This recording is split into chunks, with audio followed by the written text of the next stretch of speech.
Okay, welcome everyone to Service Design Drinks. I'm Aleksandra Kozawska from Service Design Drinks, and we would like to, this is Enrique Grandía. Hi, how are you? The founder here. And we have Marc Fontejin, connected directly from Netherlands. All the way. All the way from Netherlands. Okay, so first of all, thank you for coming. I would like to ask you, who is the first time in Service Design Drinks? Who is for the first time? Oh, not much. Really? Okay, so maybe I'll just quickly explain what is Service Design Drinks, okay? It's a community here in Madrid. It's actually a global community. It started in London in 2010, and also in 2010 started in Madrid. So since then we do events which are free, which are focusing on service design, UX, strategic design, and they are open to everyone and anyone who is interested in this topic. And well, basically they are organized by a team of volunteers. That's why they are free, and we want to keep them free. And so this is Sonia, Anne, Birka, here. We have also Paola and Anita that couldn't be here, but yeah, just a big round for applause for all of you. Also, we are very open to any ideas and collaborations, so if you have an idea for a topic, or you want to host us, or you want to bring something that to the community, just give us a shout and we'll be happy to talk about this. Okay. Thank you to Grant for hosting us in this beautiful space. Mark, you don't see this, but this space is really beautiful. It has beautiful views to Plaza de España and a beautiful sunset. So thank you very much. This is one of the objectives that we have, to go and explore local design studios as well. And this is an example of a design studio that was founded in Madrid in 2015. Oh, yeah. Right? So, but it's working globally. You had projects in Colombia, you had projects in Japan, so it's really interesting what you're doing. We are a very small studio maybe, but we do, as I was telling you before, very interesting projects. And those projects are more challenging. Those are the ones that we go for. As I told you before, the project in Colombia was a really, it was crazy, but we did this. We did, we optimized the way that the president talked to all the population. So we went to do weird workshops in places that we never imagined before, and it was so exciting. At the end of the project, that's what happened. We said, what did we do? But we really did that. It's kind of crazy, but it's cool. We like challenging projects. We can have a little bit of adrenaline, and that's the ones that we are very good at. Okay, that's cool. So if you want to know more about the brand, you can talk to Enrique afterwards, or ask any questions during the talk. Yeah, okay. And we have connected, of course, Marc Fontejin. Probably you know Marc already. He is the founder and the presenter of Service Design Show, which is a very popular YouTube channel, doing presentations, interviews with the best service designers in the world. So probably, I don't know how many of you are subscribed to this channel or seen this. Okay, I know. Okay, so you probably know already Marc from newsletters and videos, and you're familiar with his work. So Marc, would you like to explain a little bit more in detail about your work and your mission? Yeah, sure. Again, welcome everyone. Nice to see you virtually here. Hey, Enrique, nice job of hosting this. Good to sort of virtually meet you again. Yeah, so really briefly about me. I founded the service design studio back in 2007 in the Netherlands called 31 Volts. I left the studio last summer to fully focus on this thing called the Service Design Show, where I try to help people like you to gain more influence on strategy and decision making, so we as a design community can build organizations that put people at the heart of businesses. That's my mission. And yeah, I'm looking forward to the chat this evening. Okay, so the chat this evening is about selling service design. It's like a topic that is kind of a boomerang. It's coming back and it's coming back. But it's very important because, okay, I don't know, for me it happens a lot that people get a little bit this puzzled face when you say you're a service designer. Like, what does it mean? What do you do?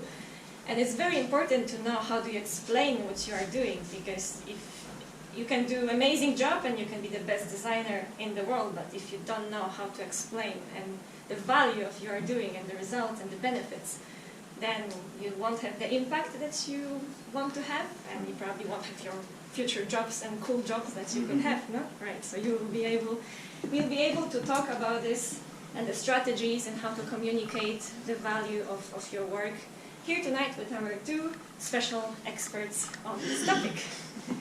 So yeah, let's go into the panel. We can see.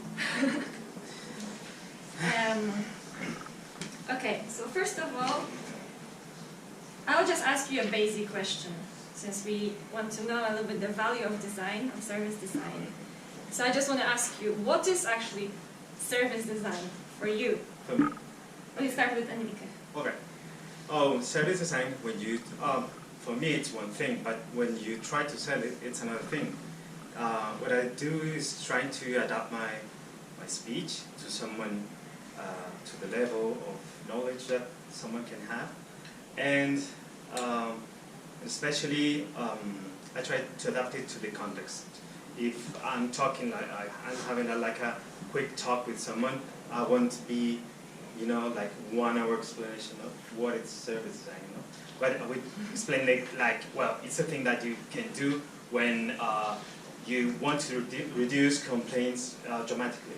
So that's one way to explain service design. But if I had more time, I would try to connect with a quality conversation in which I would try to explain him what I really believe, what it's the value of service design, because I'm a true believer of the value that it can bring to your company or your project or whatever. So that's when I say the classical definition of, oh, it's a way to harmonize holistically your communication resources, logistics and whatever to really impact the final customer. This might be longer, but that's the way that I explain it. But another way to explain it, it's the one that Marc taught me. So he taught me, well, it's very well known in the internet, it's that magic or thing or however you may call this, that makes someone to consume, repeat and recommend something. I mean, with those a few words, you can say you are saying a lot. So that's the way that I approach with service design for people. Oh, nice. So we had actually your words here as well. Yeah, sorry. Would you like to add anything on the top of that? Yes, I'm going to keep it. I've been lucky that I've heard the in between quotes definition of service design from I think at least 80 other experts. So I'm just going to pick one that is suited for now, and I'm going to say that service design is just the design of services. Yeah. So that's how you sell it to your potential clients, or? No. So that's how I explain it to the design community.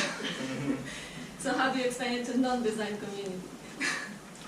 Well, it depends who you're talking to. I'm on the same page as Enrique, of course. The only way to be successful at selling is to understand who the person is you're talking to. So I would have a different story for my neighbor at a birthday party than I would have for a potential client in a meeting. It depends. I would try to connect my explanation of service design to their world. Okay, that's a good point. We'll talk about that a little bit later as well. And I want to ask, what is the biggest challenge? Because now we know what is service design, but what is the biggest challenge when you struggle? When we do often struggle to explain that. Yeah. So what is the biggest challenge when you talk to someone about service design? Well, When selling it? maybe I would say that there's sometimes you talk with someone that you need them. Service design would resolve many of these problems, and you know how worth it is, and you know how powerful it is, and you know that that person would better invest in service design instead of whatever, classical consultants, you know, management things, optimizing things. But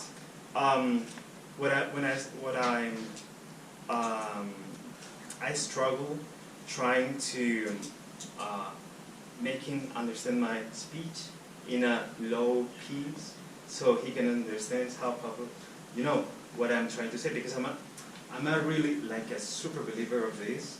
So sometimes I can sound so arrogant because I say, you just have to do this, and you don't have to do anything more than this. But it's not so easy to have a budget to spend in something that you don't really know what it is. So for me, that real struggle is, you know, that path that comes from what you know and what the other person knows. This is a very tricky way, because you can sound like that you do useless things, or maybe if you try to empathize with others, you can really make him know that what you are, what he is looking for. You know, I don't know if I'm answering the question. Yeah, but it's strange to connect. But for me, it's it's a really key point. You know? Okay. And for you, what are the biggest challenges in selling service design? Tangible, intangible aspects. Yeah. What is the challenge here? Is that a question for me? I didn't. Okay.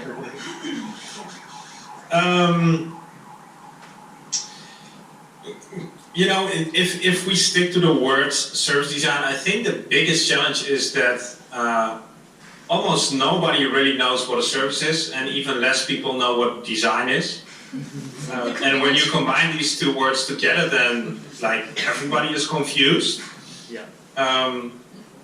So there's a lot of confusion around the words service and around the word design, and that doesn't make the selling process easier. What I find as well interesting is that very often somehow service design is connected with like facilitation, workshops, and this kind of methodology or tools. So how can we maybe avoid this trap of falling into selling a specific workshop, for example? Yeah, so I don't know, what are your experiences in this kind of domain? Maybe Marc. Yeah, I think this is a really, really important topic, and I think this is going to be one of the most debated topics in the design community, service design community in the coming months. Like, we have to think about the impact that we're creating, the value that we create, and not so much how we do it. Most people don't care how we do it. Like if your sink is leaking in your kitchen, I'm now in my kitchen. So if my sink is leaking, I call the plumber, and I don't really care how he's going to fix it. Right? I'm just interested in make sure that I can drink water again. So, and that's the same with service design, and it's the same with workshops, for instance. To be honest, most clients aren't interested in how you're specifically going to do it. They are just interested in, well, the outcome. So workshops, don't talk about workshops. Talk about what you're going to help to do. How will the world be different after you're done with this activity? Okay, and that's how you take your stakeholders on board as well, talking about outcomes, or what is the approach? That should be the case. There is, of course, not every client is a good client, and I accidentally posted something about this on LinkedIn today. Like, we have to also do a better job at finding the right clients for service design projects, instead of just grabbing everything we can and thinking that service design can solve everything. So, but that's a sidestep. How about you, Enrique? Oh, I don't think it's a side step. I mean, it's something that you can do when you meet someone and you approach to them and you start talking what their problem is or the challenge. You have something inside sometimes that tells you, well, this person is not going to hire this because he is not able to see the value of this, although I'm a very good seller of service design. So sometimes you have to do this, to say, well, this is not going to be my client, I think. or I don't want this to be my client because Exactly. because he's always trying to talk again with the old things of the old KPIs. So I won't waste my time with this. That sounds arrogant as well, as I told you before. Sometimes you think about things that can be like arrogant. Someone's approaching you and you say, well, you won't ever work with me ever. But it's true. I mean, it's a matter of time that you will notice that you have nothing to do with it. So, and at some points, those people that only ask for workshops are very eligible for this. For this category. Yeah, because there's like a specimen in the big companies that read things in LinkedIn that now the fashion is doing like this, so I will do this for as less money as possible. So I will be the visionary of this company. But when they approach you, you can notice that what they're looking for. And they're not looking for value, they are looking for some kind of performance to entertain their department. So that's why I agree with Marc. We don't do workshops alone, never, in our lives, never. So you're selective with your clients, but this attitude is now when you're already established company, or just since the beginning? It's since the beginning. I mean, it's hard, but it brings you a lot of good news after that. Okay. So, and because what you can do is to approach clients that don't have much money, but they have a project, small project. It's different. It's much different to ask for a workshop than asking for a small project. In a small project, the client can feel the difference between the traditional ways to solve challenges and service design. So we do that, and we have earned big clients that started with a tiny project. But the attitude and the openness and the what he is looking for is another thing different than entertaining people. Interesting, okay. So talking about project client types, we were talking about that you have to be a little bit selective, no?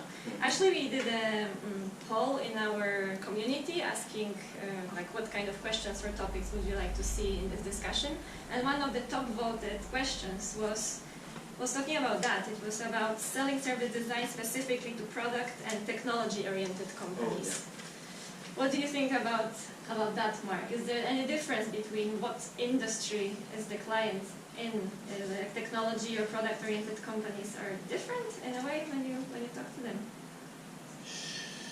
Yeah, I have a whole philosophy on that.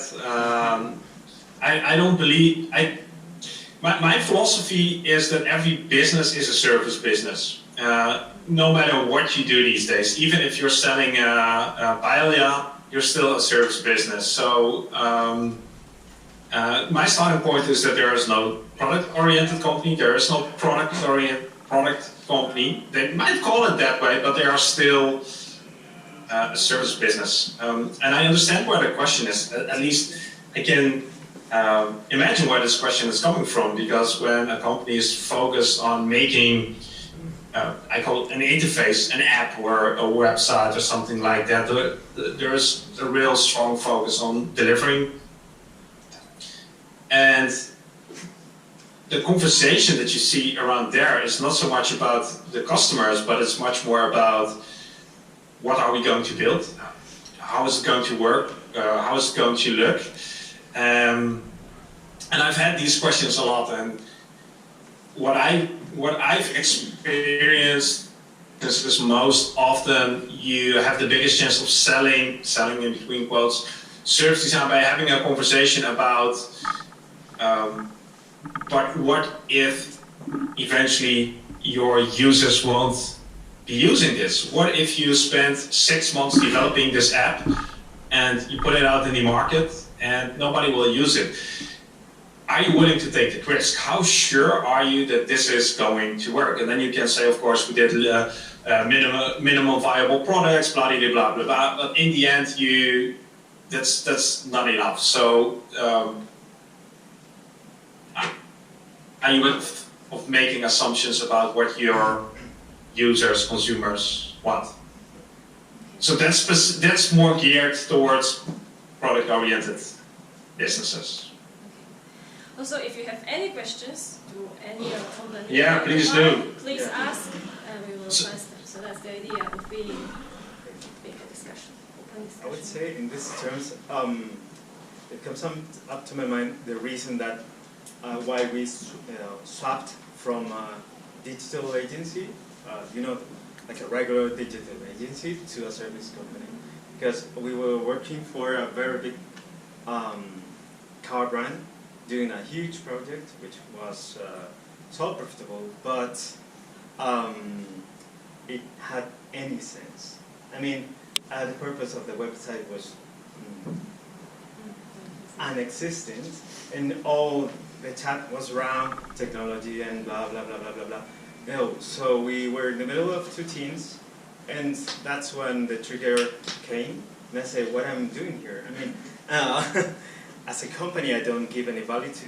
I'm not delivering any value to anything, because we're just talking about this beautiful website that is gonna come up, and then everyone is gonna say, well, you have to see my experience, blah blah website, and it's useless."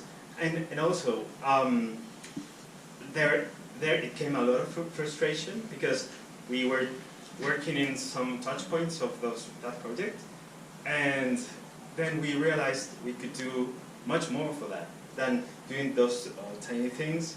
We could work with all together and make something that has any sense. That's why we even changed the name and everything. So it was because of our website, because I understand the question. Most, well, not most, but some companies that used to be ruled by the tech team, because they have all the power, they can fix your email, can fix your printer or whatever, so they have a lot of power in those buildings, especially with all generations of managers, that, when the informaticos, computer get, like the IT crowd, like the TV series, when the IT crowd came, they were, whoa, you can do whatever you want, but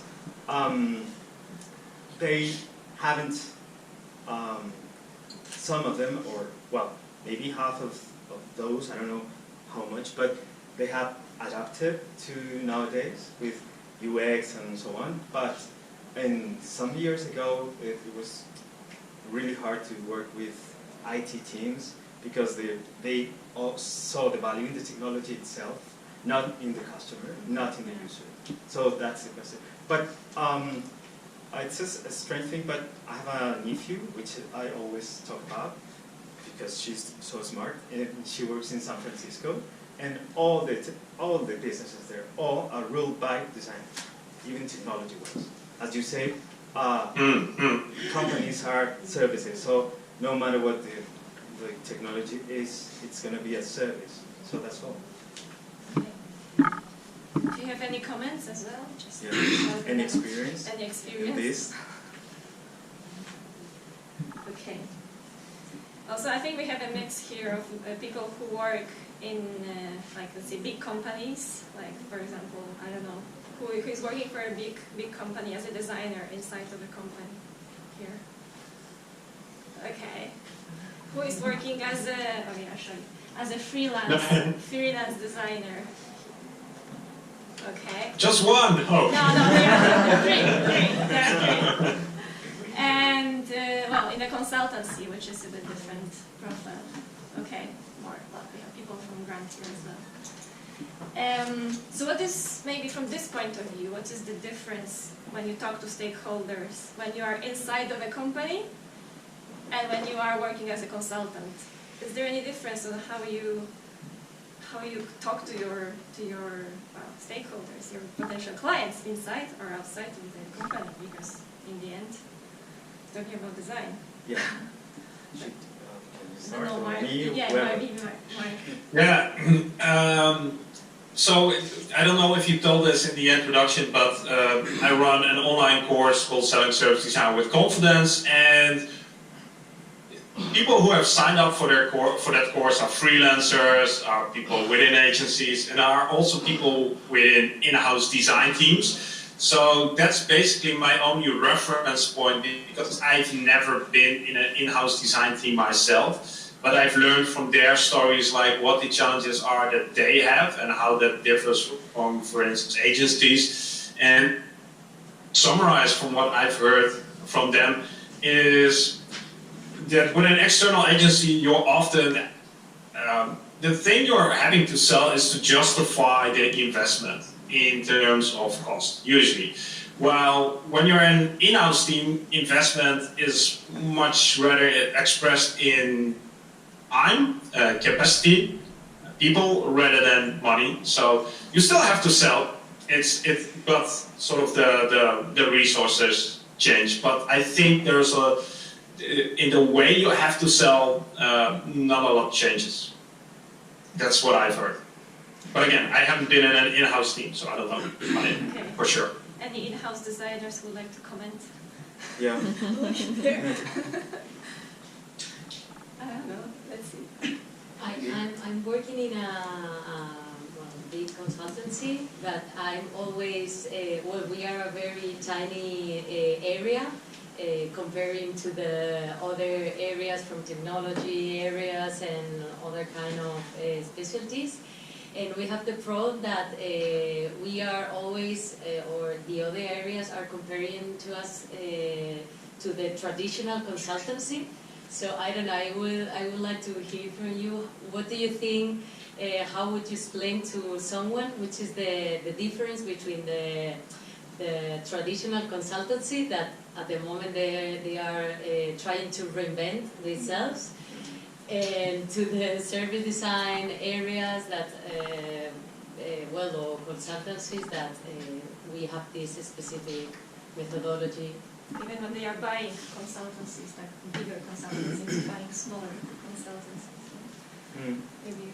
Okay, so what would be the difference between traditional consultancy and service design? Give me Yeah, when you are selling, in this topic, when we are selling like service design, sometimes we have, well, I'm just explaining some topic that I'm living at the moment, is that the traditional consultancy is like taking like the tools or the mindset of the service design or the strategic design, and how sometimes the line between those. I would say that the differences are that the world has changed. That's the difference. So traditional consultancy comes from, industrialization and development of the humankind. But after that, you just had one notion, which is to optimize one thing, but never change it. So the difference is that we have a lot of more power than them, because they just work. I mean, I'm being so maybe kind of arrogant right now, but I see that because the consultancy that does finance just does finance, and they just want to optimize this and that and blah blah blah, cutting costs and raising whatever, but they are not related with the other ones, which are the other tools that a company has. So that's why they are buying those, like Fjord and whatever. They are buying all of them because that kind of consultancy, it's like outdated, and so the difference is that that kind of consultancy is just for special cases, but not to resolve big challenges, I think. Maybe, or global challenges. I don't know if I'm making sense, but what I try to say is that everybody's going to tend to be a service designer. That's why in San Francisco, my niece works with like a mixture of banking and technology, like a weird thing. Fintech. Fintech. Yeah, that's right. So, but they are all designers, all. And then they have the global SaaS people that come from time to time to check some things, but they take the decisions in like a millionaire business. So all the decisions are taken by 28 year-old designers. So that means something. That means that the global South people think that their own consultants are like for other things than creating or changing or impacting people. That's what I want to say. Any comment, Mark, on this? No. I don't have anything to add to this. Well, I'm hearing an echo. But yeah, let's keep it at this. Yeah. Okay, good. Thank you for the question.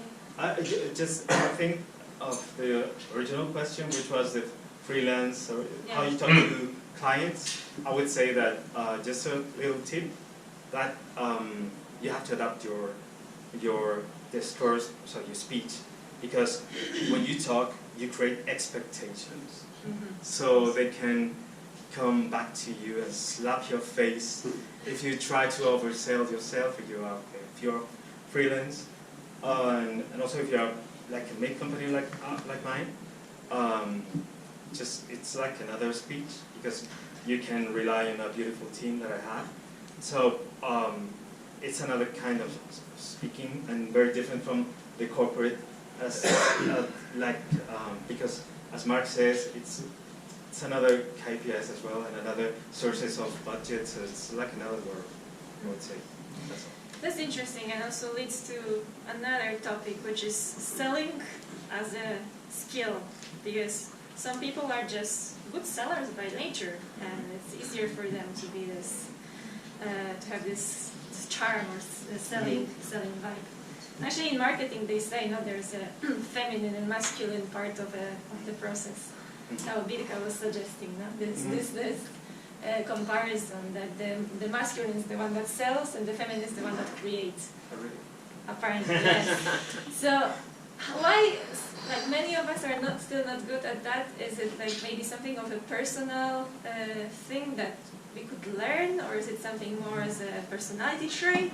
Also, I mean, we didn't mention that, but Mark, you mentioned this, the course, about specific course that you are doing on selling service design. And actually, Enrique did that course. So that's a nice combination. And did you do this before starting the company, or? No, while I was building this. Okay. Yes. So yeah, that's an interesting connection. How do you implement? Is it something that you can learn, or like, how is it? Is it something more personality based? What is your opinion about this? My opinion? Yeah, Mark, please. Sorry, don't you? I don't see. I just have to guess. If Enrique isn't talking, then I'll start talking. I was trying to find more political correct words to express this, but I couldn't find it. But I think it's really bullshit that could be like the masculine and the male dominant type of thing. I think that's the biggest mindset issue we have. That's totally wrong. I don't recognize that. I think it's totally false. And the first thing to be a good salesperson is to step over that. And if you leave this room tonight and you remember just one thing, remember that selling is all about helping people. That's the only thing. If you want to help people, if that's your goal, you need to sell. Selling for me is just helping people. And that has nothing to do with like sort of a dominant, aggressive type of selling that you might be used to from your car salesman or when you go buy a new kitchen. That's like, that model doesn't work. And to answer your other question, is this something we can learn? Like 100%. This is not rocket science, and selling isn't like the thing where you have to convince somebody to give you their money and that you be better off than them. Selling is really about finding the match between you providing value and somebody exchanging something else for that, and that something else in this case is money. So there's nothing dirty about it. And if you are really honest, and I'm sort of going on a rant here, but if you're really honest, you're already selling each and every day. Each and every day when you try to get something done, it's from your wife, from your colleague, from your boss, from your client, you're already selling. You might not call it that way, there might not be money involved, but you're trying to get something achieved, and that's already selling. So we're all selling, but not a lot of us are doing it consciously, deliberately, and once you realize that, then a whole world opens up and it becomes really easy to actually get better at it. And that's the end for me. How is your alumni perspective? Yeah, I have an opinion of that, but I would say that selling for me, I don't think I understand the masculine and feminine thing. I just know that some kind of people are like more getters. They see the need in someone and they match the value that they can bring to them. So in that match, it's like the magic. And I say, when I see someone like that, I'm like a getter. I'm very good at that. Because you have a marketing background, right? Yeah, kind of, yes. Yeah. And so when I see that someone needs something that I can bring to them, I can do this match and I go for that, and I'm a very good seller. And other people that don't have this ability, like, you know, like for me it's like wild. It's a very big ability that I have. But for others that it's not that big, they are very, very useful in other moments of the project, because the project, it's not taking just the first project, it's maintaining the project, getting other sub-projects that come from bigger projects. So it's I think there are people that can do that first approach, and other that can keep on going with the other approach that a client brings to you. And regarding the thing that if it is something that you can learn, I agree with Marc. Actually, I learned a lot with your course because it gave me a perspective which was like condensed manual from his expertise and the expertise of the people that he talks to and with. So it's very useful. I mean, we are not, we didn't spoke about this before, but I would recommend a lot his course because it's very simple and it's very straight to the point, and I've used your techniques and tricks and more. No, they're not tricks. Those are advices. Your advices, I've used them a lot, and they are very useful. By the way. No spoilers. No spoilers. Yeah. Can I add one more thing to this conversation? It's like I would never have called myself like a born salesperson. I'm not per se extrovert. I associated for me with large salesmen. But some days somebody told me like, listen up, Marc, if you have a skill, a gift, you can create something. And through that gift, you are able to help somebody else, help them save time, help them make customers happy, I don't know, do something valuable. If you don't do everything that's in your capability to show that other person that you can help them, then you're sort of being really selfish because you're keeping your skill for yourself, right? For instance, I don't know, let's do something imaginary. Like you're a great copywriter. You're able to write great stories that engage people and that get people to do stuff. And then, I don't know, a medical company approaches you and they are creating a new medicine for something. With your copywriting skills, you could help them to get that medicine in the hands of people who really need it.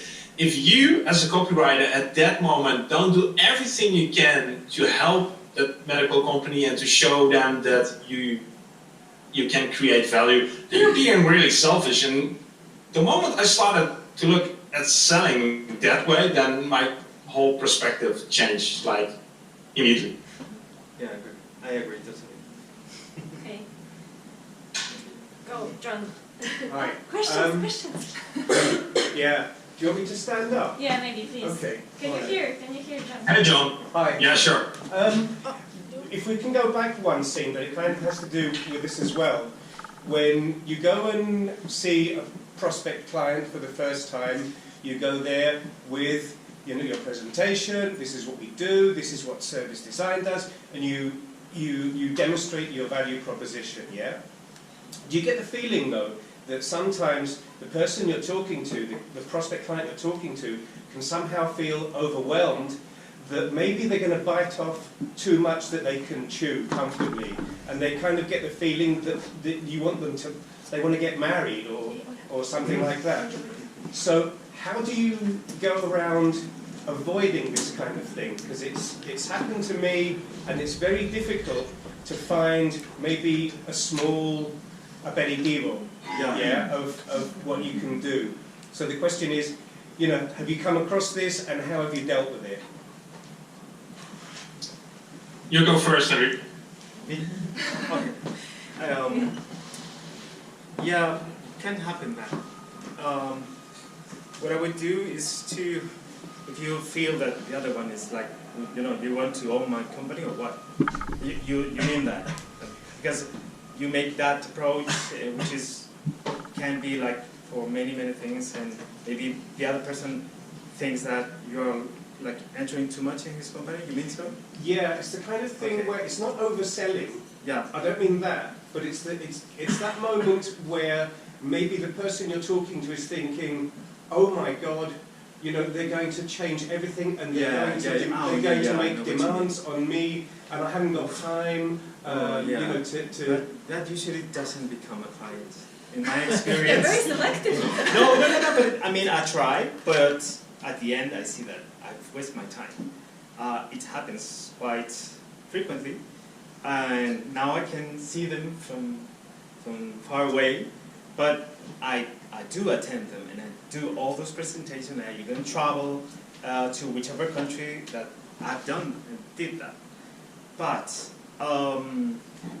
you see that, and it's like kind of desperating. But the only thing that you can do is to offer them to work in a tiny, specific area of that huge project. That's the only thing I think to save and have that client, because otherwise it's going to run. Because as you say, some clients think that you are gonna even make them not valuable as a manager. So yes, that's a tricky approach. Yeah.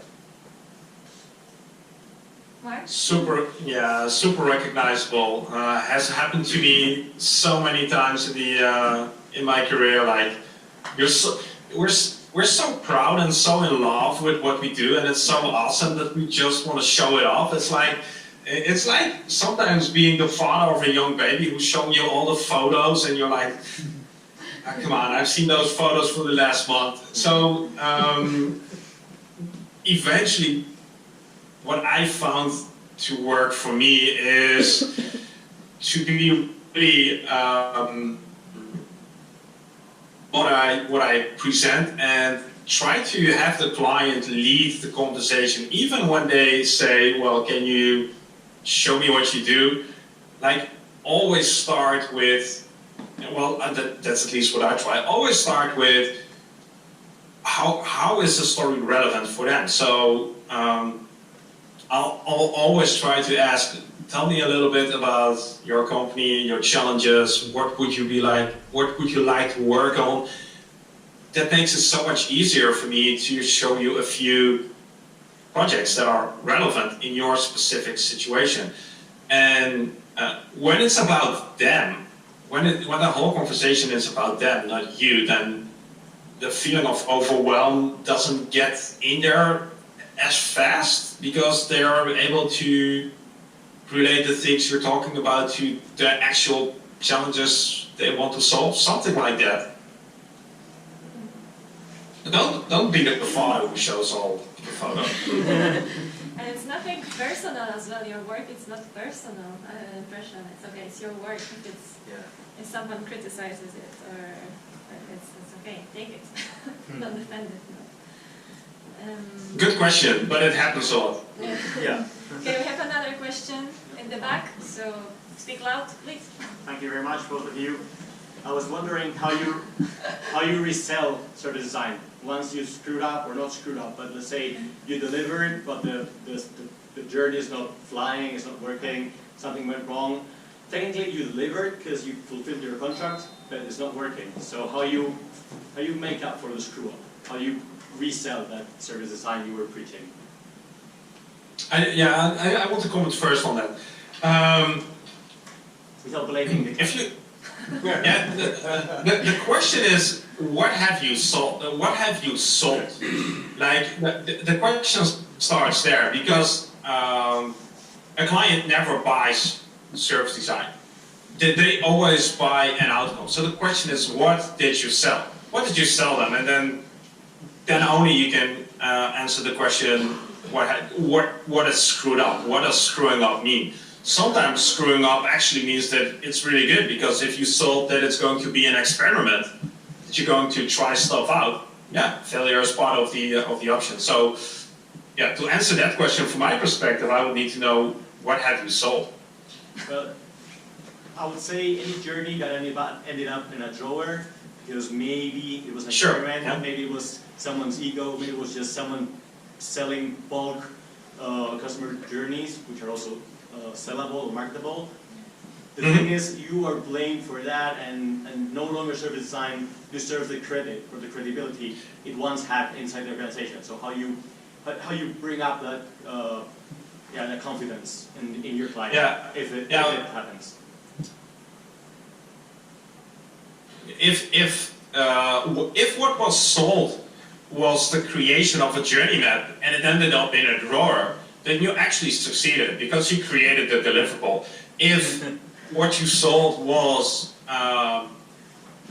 actually improving a service or turning insights into action, then you'd have a problem. And this is like what often happens. People buy a customer journey map, but what they actually want is to improve something, and they don't have the resources to actually act upon the journey map, or they don't have the time or the mandate, and then things often go wrong. I've been in those projects as well, but it's actually our fault when we at the start of a project haven't understood that what they want is not a journey map, but they want actually to implement something. Then that's what we need to figure out. And the biggest screw up is in the early stage, not at the end. But to solve, that's not, maybe that's an answer to your question, but how do you fix the reputation of service designer or service designers? Because that's what happens, right? We become the people who create big posters that hang on the wall, and after a week all the posters fall down and nobody uses the posts anymore. Like that becomes, we run the risk of becoming that community. Have different conversations. Like I've noticed that I'm not interested in talking about tools and methods in the early days. I'm interested in what are we going to achieve? How will the world be different after we're done? And then we're going to talk about how we're going to do it. And we might need a journey map, we might need a workshop, we might need design research. But I think we would do ourselves a really good favor as a community if we would have other conversations with clients. Very good question. Yeah. I would find it hard to happen. I mean, when you do a process like service design, it's really hard that something very big happens that makes you not to deliver the outcome that you're promising, or that the client bought. It's hard to, for me or for us, for our company, hasn't really happened ever. Because in that process you're all the time talking, speaking, and if something goes wrong, you just have to talk about that really, really quick so you can fix it up, so the process continues, so you can deliver the outcome. That used to happen to us in the old days of, table, briefing, client, whatever, nobody knows what the outcome is, so it can be anything that you can imagine in an email. So I received that email, I didn't receive the blah, blah, blah, okay, we didn't, ever talk about that, but if you say you're the client, you're okay, it's okay, I give you back my money. But it's really hard to happen like that. And if it happens with something, say, very big, you just have to have a really a quality talk with the client. Quality, I mean, defending your work, your honesty, the process, and whatever, and just having a look of what happened and try to fix it again. But I'm not. Maybe we're very lucky, but we haven't ever been in something like that in service design processes. I would say I would add. Yeah, it happened to us, to one client that I'm not going to say, but it's you know, it's not about finding someone to blame. It's we were two teams. The other ones were the technology team. That they are, well, not all. I mean, I don't want to sound bad, but they're very good at looking for excuses and things that they can throw to you very easily. And as I told you before, as they are like the kings of many companies that are, you know, like old school companies, there we had like a little slip.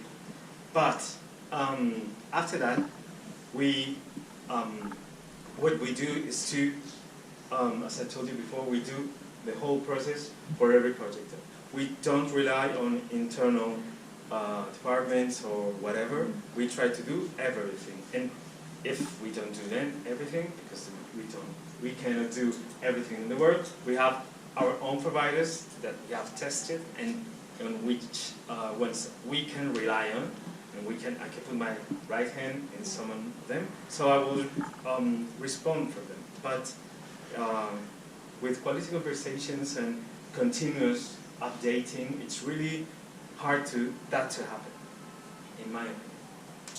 You're on. Thank you for that question. Very Yes. good. Okay, I'm conscious of time, and one of the last questions, and I think an important one, and also the second most voted in our poll on Facebook, is about money. Yeah. Last but not least. Because, I mean, service design is like a very complex process in the end. It can have a lot of unexpected twists in the process along the way as well.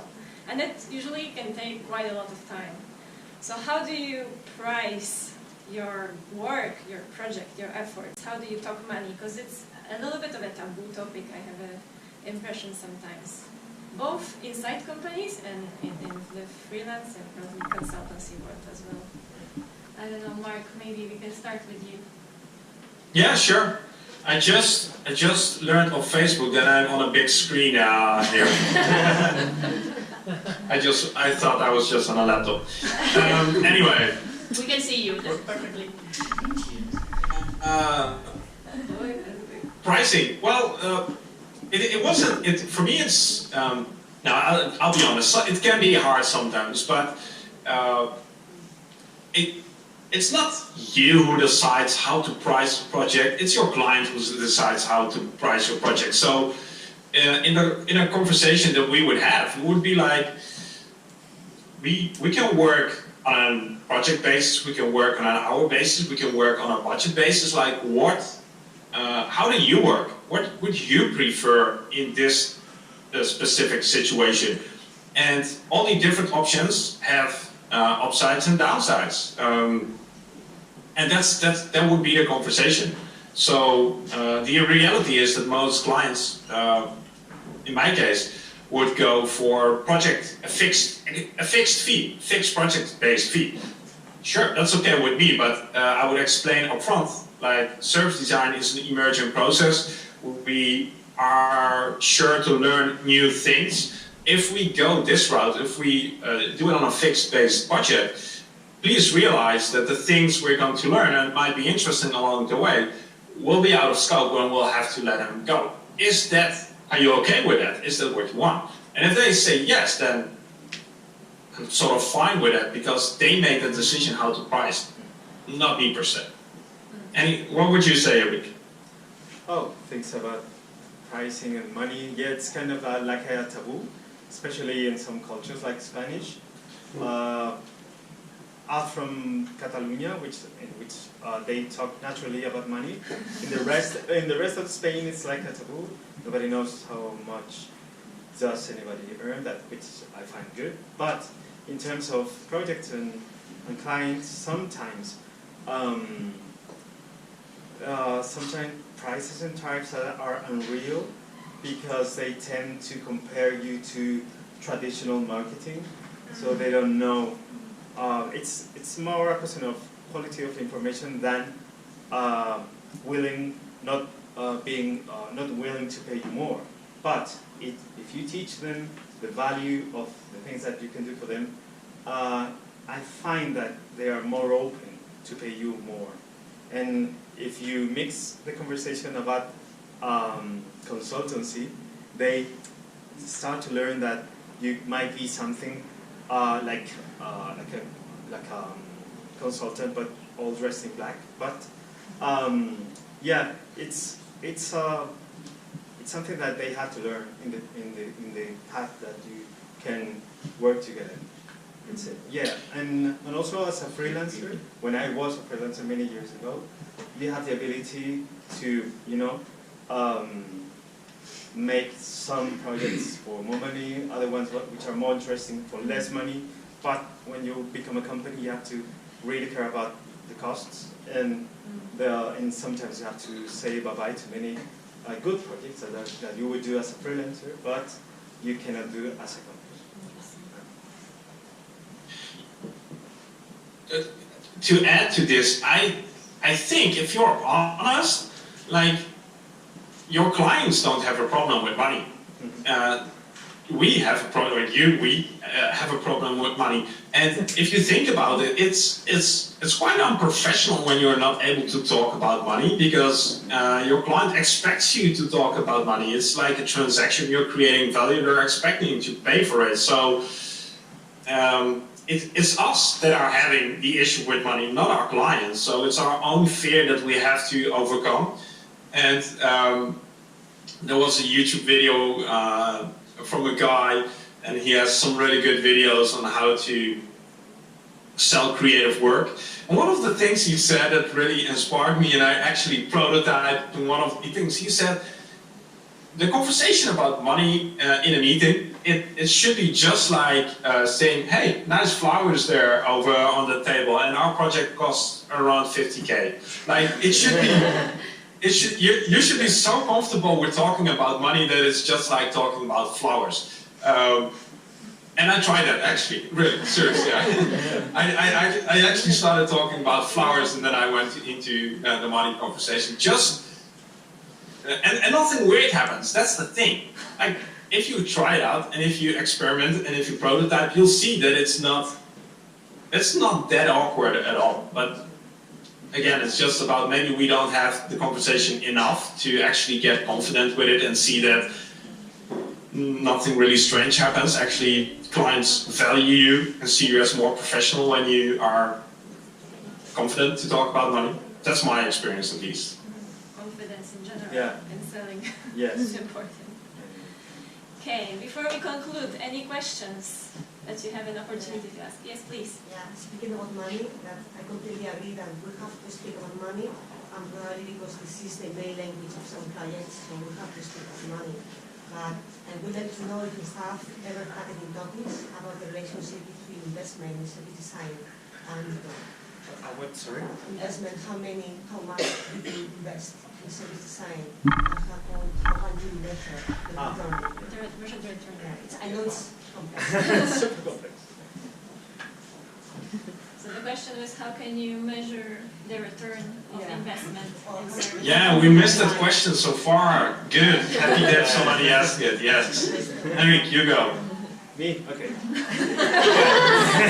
need a suggestion. No, but it's good. It's good to talk about this.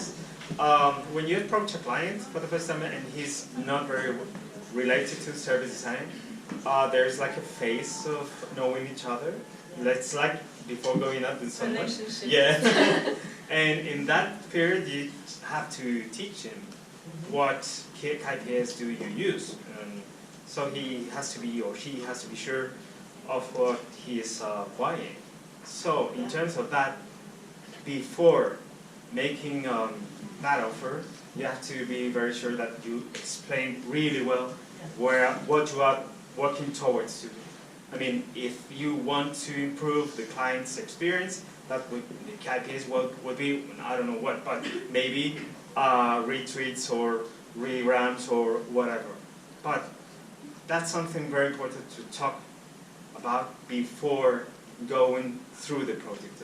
Really, that's a very good question. Because if you don't, he's going to measure your project with the traditional KPIs. So maybe he doesn't sell more in that shop, but he's selling more in the online shop because you did something with, I don't know what, influencers or whatever.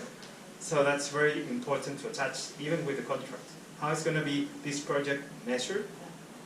Mainly with these things, but I hope that you have many others that we still don't know, because we have to walk through that path, and maybe we have some findings that are very useful for other KPIs. I don't know, but that's you have to talk about that at the beginning of the project. And managing expectations. Yeah, managing expectations is something that I learned many years ago with a kind of big disaster project. So, and the client, I was very young, I don't know how many years, but many years ago.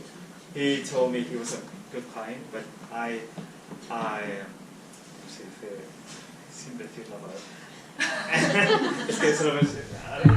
fucked it up. Totally. So the client, so I met with the client and he said, well, okay, you're out of this project, you really didn't manage the expectation. And that's my advice for you, because I'm a very good and enthusiastic seller.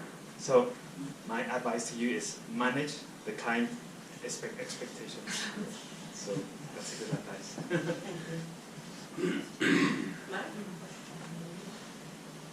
Yeah, I don't know if I can comment on this, but maybe there are any other questions as well. One more? Yes. Yeah. Maybe I have one very silly one, but what about the big red poster behind you? I don't understand. No prototype? No prototype, no meeting. I understand the no meeting, but why no prototype? Oh yeah. Also a good question. I was having this conversation with a potential guest on the Service Design Show, and this is a poster who was provided by my the co-founder of 31 Volts, Marcel Spears, and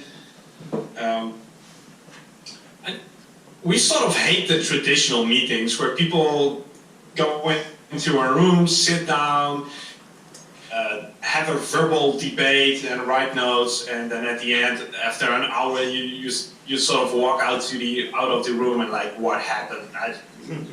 Where did my hour go? So our philosophy became, when we get together, somebody has to have something to show, or to do, or to experiment, because that's the only way we can have a conversation about. Because if you have something, if you have a prototype, then we can actually point at things. We can critique it rather than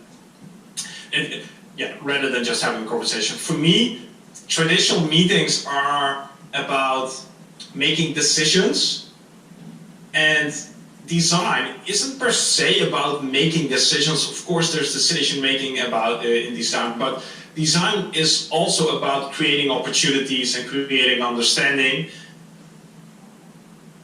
Having something tangible, prototypes, really help to do that.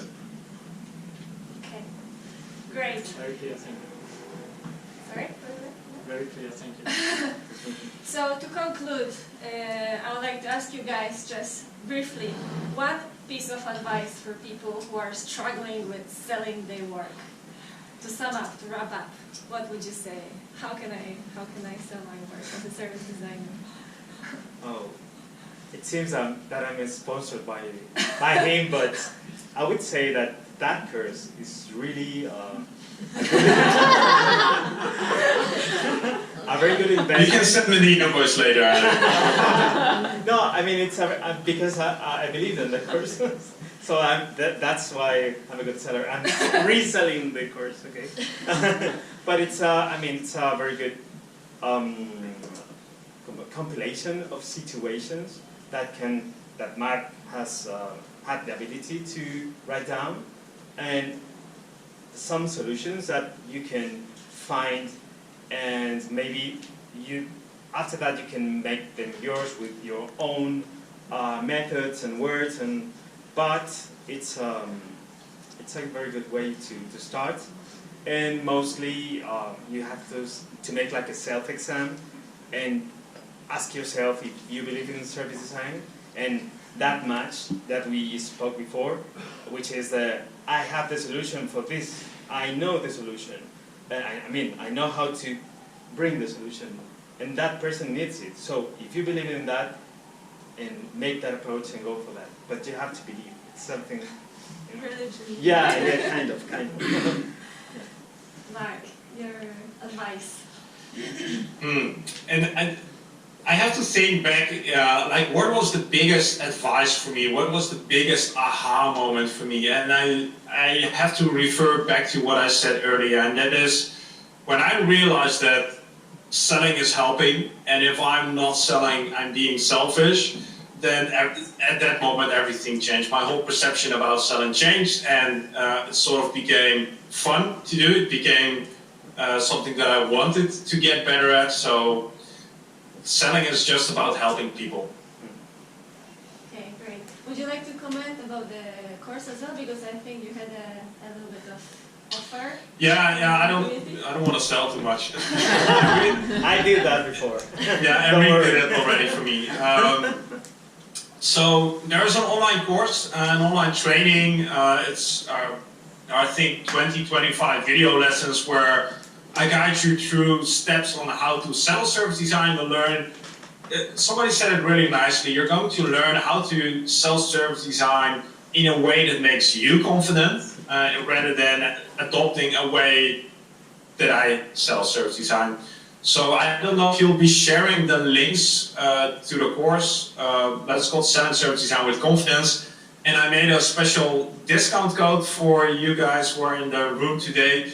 If you use the discount code Madrid, you'll get 200 euros off, which will make the course, I think, 297 rather than 497.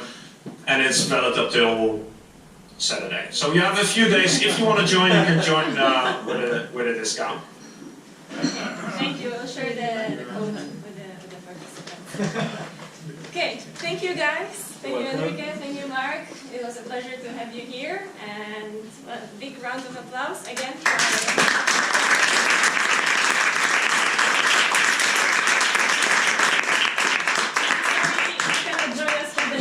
Drinks, but we will cheer up for you. I'll have tea over here. I need some photos.